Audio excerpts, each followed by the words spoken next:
European കൺട്രീസിൽ എനിക്ക് തോന്നുന്നു Switzerland കഴിഞ്ഞ് കഴിഞ്ഞാൽ ആൾക്കാർ കൂടുതൽ കാണാൻ ആഗ്രഹിക്കുന്ന സ്ഥലം ആംസ്റ്റർഡാം ആയിരിക്കും എന്നാണ്. ആംസ്റ്റർഡാം വളരെ ഒരു നല്ല ഓപ്പൺ മൈൻഡഡ് കൾച്ചറുള്ള ഒരു സ്ഥലമാണിത്. ഇന്ന് നമുക്ക് കുറച്ച് ആംസ്റ്റർഡാം വിശേഷങ്ങൾ കാണാം. അപ്പോൾ എല്ലാവർക്കും പുതിയ വീഡിയോയിലേക്ക് സ്വാഗതം. ആംസ്റ്റർഡാം നെതർലൻഡ്സിൻ്റെ ക്യാപിറ്റലാണ്. ഇവിടുത്തെ ഒരു പ്രത്യേകത എന്താണെന്ന് വെച്ചാൽ സീ ലെവലിൻ്റെ താഴെയാണ് ആംസ്റ്റർഡാം ഉള്ളത്. ഇവിടെ ധാരാളം പൂക്കളും വിൻഡ് മിൽസും കനാൽസും ഒക്കെ നമുക്ക് ധാരാളം കാണാൻ സാധിക്കും. പിന്നെ മറ്റൊരു പ്രത്യേകത, ആളുകൾ ധാരാളം സൈക്കിൾ യൂസ് ചെയ്യാൻ ഇഷ്ടപ്പെടുന്ന ഒരു സ്ഥലമാണ് ആംസ്റ്റർഡാം. ഇവരുടെ ഭാഷ ഡച്ച് ആണെങ്കിലും ധാരാളം ഇംഗ്ലീഷ് സംസാരിക്കുന്ന ആൾക്കാരുണ്ട്. മറ്റ് യൂറോപ്യൻ രാജ്യങ്ങൾ പോലെയല്ല. ഞങ്ങളിപ്പോൾ ക്വിക്കൻ ഹോഫ് എന്ന് പറഞ്ഞ് ഒരു ട്യൂലിപ്പ് ഗാർഡൻ കാണാനാണ് പോകുന്നത്. ഇവിടെ ധാരാളം ട്യൂലിപ്പ് ഗാർഡൻസ് ഉണ്ട്. മാത്രമല്ല ട്യൂലിപ്പ് ഫെസ്റ്റിവൽ, അങ്ങനെ കുറേ അങ്ങനത്തെ സംഗതികളൊക്കെ ഇവിടെ നടക്കാറുണ്ട്. അപ്പം നമ്മൾ പോകുന്ന വഴിക്ക് കാണുന്ന ഫീൽഡാണ് ഇതൊക്കെ. ഇങ്ങനെ ധാരാളം ഫീൽഡുകൾ നമ്മൾ പോകുന്ന വഴിക്ക് കണ്ടു. കുറേ കനാലും നല്ല ഭംഗിയുള്ള ഒരു യാത്രയായിരുന്നു അത്. അങ്ങനെ ഞങ്ങൾ ക്വിക്കൻ ഹോഫിലെത്തി.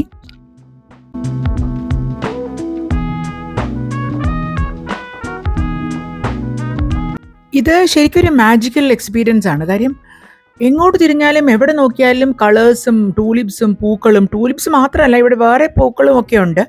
അതിൻ്റെ കൂടെ കുറേ നല്ല കനാലുകളും അവരുടെ അറേഞ്ച്മെൻറ്റ്സും ലാൻഡ്സ്കേപ്പിങ്ങും എല്ലാം കൂടി വളരെ ഭംഗിയാണ്. എന്താ പറയേണ്ടതെന്നൂടാ. നല്ല ക്ലൈമറ്റും ഒരു ചെറിയ വെയിലും ഒരു തണുപ്പും ആ കാലാവസ്ഥയും എല്ലാം കൂടി നമ്മൾ വേറെ ഏതൊരു ഡ്രീം ലാൻഡിലെത്തിയ ഫീലിംഗ് നമുക്ക് വരും.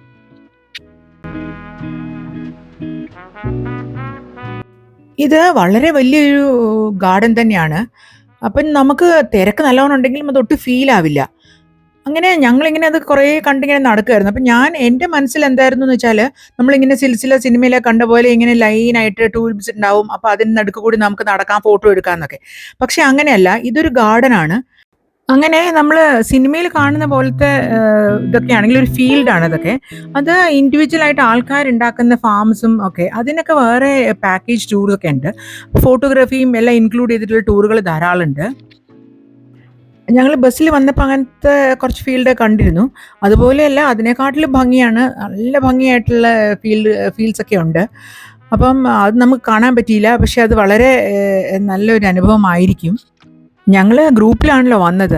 പക്ഷേ കാണാൻ തുടങ്ങിയപ്പോഴത്തേക്ക് എല്ലാവരും സെപ്പറേറ്റ് ആയിട്ട് ഓരോരോ ഭാഗത്തേക്ക് പോയിട്ട് ആ ഗ്രൂപ്പിൽ നിന്ന് ഞങ്ങളങ്ങ് വിട്ടുപോയി.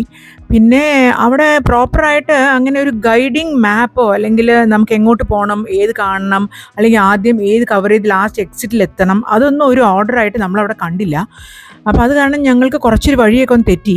പക്ഷെ അത് കാരണം കുറേയും കൂടി നമുക്ക് കാണാൻ പറ്റിയെന്ന് എനിക്ക് തോന്നുന്നു. അതൊരു ഭാഗ്യമായ പോലെ എനിക്ക് തോന്നിയത്. ഇതൊരു വണ്ടർഫുൾ എക്സ്പീരിയൻസ് ആണ്. കാര്യം നമുക്ക് എങ്ങോട്ട് തിരിഞ്ഞാലും എങ്ങോട്ട് നോക്കിയാലും കളേഴ്സും പൂക്കളും നല്ലൊരു എക്സ്പീരിയൻസ് ആണിത്. ഞങ്ങളൊരു 2 മണിക്കൂറേ ഉണ്ടായിരുന്നുള്ളൂ. പക്ഷേ എനിക്ക് തോന്നി ഇനിയും കാണാൻ ഒരു 2 മണിക്കൂറോളം നടന്നാൽ നമുക്ക് തീരാത്ത അത്രയും വലിയ ഗാർഡനാണിത്. ഇതിനു മുമ്പ് ഞങ്ങൾ കാശ്മീരിൽ പോയപ്പം അവിടുത്തെ ടൂലിപ്പ് ഗാർഡൻ കണ്ടിരുന്നു. അപ്പം അതെങ്ങനെയാണെന്ന് വെച്ചാൽ ചെറിയ ഏരിയയാണ്, ഇത്രയും വലിയ വാസ്റ്റ് അല്ല.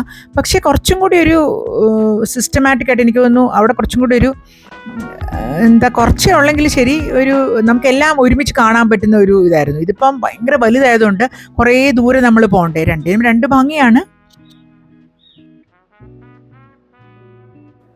ടൂലിപ്സ് ഇവർ ധാരാളം എക്സ്പോർട്ട് ചെയ്യുന്നുണ്ട്. അതേപോലെ വലിയ ഫീൽഡുകളൊക്കെ ഇവർക്ക് ശരിക്കും ഒരു കൾട്ടിവേഷൻ തന്നെയുണ്ട് വേറെ വേറെ ഓരോരോ റീജിയൻസിലൊക്കെ.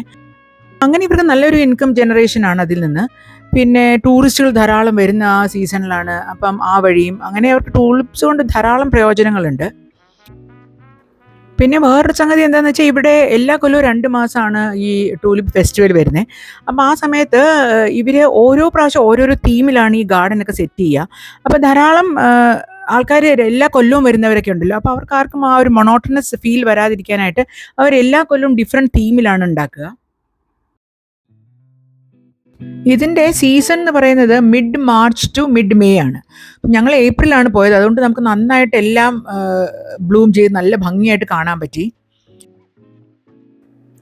ഇതൊക്കെ ധാരാളം സമയമെടുത്ത് പതുക്കെ നമ്മൾ എൻജോയ് ചെയ്ത് കാണേണ്ട സ്ഥലങ്ങളാണ്. ഇവിടെ കുറച്ച് വിട്ടിട്ട് ആംസ്റ്റർഡാമിൽ നിന്ന് കുറച്ച് വിട്ടിട്ട് ഏഹ്, പണ്ടത്തെ ട്രഡീഷണൽ ആയിട്ടുള്ള വിൻമിൽസും വർക്കിംഗ് കണ്ടീഷനിലുള്ള വിൻമിൽസും അങ്ങനെ കുറേ വിൻമിൽസൊക്കെ ഉണ്ടായിരുന്നു. പക്ഷെ ഞാൻ പറഞ്ഞില്ലേ, നമുക്ക് ഏറ്റവും വലിയൊരു ഡ്രോബാക്ക് എന്താണെന്ന് വെച്ചാൽ സ്വന്തം വന്നാലേ മാത്രമേ നമുക്കിത് കാണാൻ പറ്റുള്ളൂ ഇങ്ങനെയൊക്കെ. അപ്പോൾ ഓരോ ടൂർ ഗ്രൂപ്പിൻ്റെ കൂടെ വന്നാൽ ചില ആൾക്കാർ ടൂളിപ്സ് കാണിക്കും, ചില ആൾക്കാർ വിൻമിൽസ് കാണിക്കും. അപ്പം നമുക്ക് എല്ലാം കാണണമെന്നുണ്ടെങ്കിൽ കുറച്ച് ബുദ്ധിമുട്ടായിരിക്കും. അപ്പം ഞങ്ങളുടെ ഗ്രൂപ്പിലുള്ള എല്ലാവർക്കും ആ വിൻമിൽ കാണണമെന്നുണ്ടായിരുന്നു. പക്ഷേ അവർക്ക് ഒട്ടും സമയമില്ല, അതുകൊണ്ട് കാണിക്കാൻ പറ്റില്ല എന്നൊക്കെ പറഞ്ഞ് കുറേ നമ്മൾ റിക്വസ്റ്റ് ചെയ്തു. പക്ഷെ നമുക്കത് കാണാൻ പറ്റിയില്ല. അത് ഭയങ്കര ഒരു നഷ്ടമാണത്. പിന്നെ ഞങ്ങൾ പോയത് ആംസ്റ്റർഡാമിൻ്റെ മെയിൻ അട്രാക്ഷനായ ഡാം സ്ക്വയറിലേക്കാണ്. ഡാം സ്ക്വയർ എന്ന് പറഞ്ഞാൽ അവിടുത്തെ ഒരു വലിയ ഹാപ്പനിങ് ആയിട്ടുള്ളൊരു പ്ലേസാണ്. അവിടെ മെയിനായിട്ടുള്ളതൊരു പാലസ് ഉണ്ട്, ഒരു ചേർച്ച് ഉണ്ട്, പിന്നെ കുറേ വലിയ ഹോട്ടൽസ്, പിന്നെ മാഡം തുസൈഡ്സിൻ്റെ ഇതുണ്ട്. പിന്നെ സെൻട്രൽ ഒരു മോണ്യുമെൻ്റ് ഉണ്ട്. അന്ന് സെക്കൻഡ് വേൾഡ് വാറിൻ്റെ ടൈമിൽ ആംസ്റ്റർഡാമിന് വേണ്ടി മരിച്ച ആൾക്കാർക്കുള്ള ഒരു സ്മാരകം പോലെയാണ് പണിതിരിക്കുന്നത്. അപ്പോൾ അവിടെയാണ് ഓരോ ഫങ്ഷൻസൊക്കെ അവർ നടത്തുക. അപ്പോൾ ധാരാളം പെർഫോമൻസും അങ്ങനെയൊക്കെ നടത്തുന്ന ഒരു ബിസി ആയിട്ടുള്ളൊരു സ്ഥലമാണിത്. സെക്കൻഡ് വേൾഡ് വാറിൻ്റെ സമയത്ത് ആൻ ഫ്രാങ്കും ഫാമിലിയൊക്കെ ഒളിച്ചു താമസിച്ചിരുന്ന ഒരു സ്ഥലമുണ്ട്. അതൊക്കെ ഇവിടുന്ന് 10 മിനിറ്റ്സ് വാക്കിംഗ് ഡിസ്റ്റൻസ് ആണ്. അപ്പോൾ അതൊക്കെ ഇപ്പോൾ മ്യൂസിയമാണ്. അപ്പോൾ അങ്ങനെ ഇവിടുന്ന് ഇപ്പം ഞങ്ങൾ അതിലൊന്നും പോയില്ല. പക്ഷേ ഇവിടുന്ന് വന്ന് പോകാൻ പറ്റുന്ന സ്ഥലങ്ങളാണ് അതൊക്കെ. പിന്നെ കനാൽ ടൂറിസം ഇവിടെ ധാരാളം ഉണ്ട്. അപ്പം നമുക്കതൊക്കെ ബുക്ക് ചെയ്യണം. അതിന് ഈ സൈഡിലൊക്കെ ധാരാളം ഓഫീസുകളൊക്കെ ഉണ്ട്. അവിടെ നമുക്ക് ടിക്കറ്റ് എടുത്തിട്ട് കനാലിൽ നമുക്കൊരു റൈഡ് പോലെ അവർ ബോട്ടിൽ കൊണ്ടുപോകും.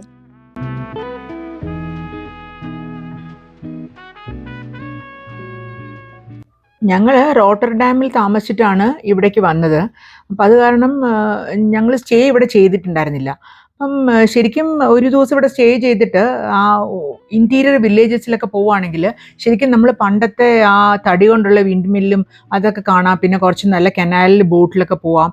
അതൊക്കെ വളരെ നല്ല എക്സ്പീരിയൻസ് ആയിരിക്കും. അപ്പം ശരിക്കും ആംസ്റ്റർഡാമിൽ ഒരു 2-3 ദിവസം സ്പെൻഡ് ചെയ്യാൻ പറ്റിയ ഒരു സ്ഥലം തന്നെയാണ്.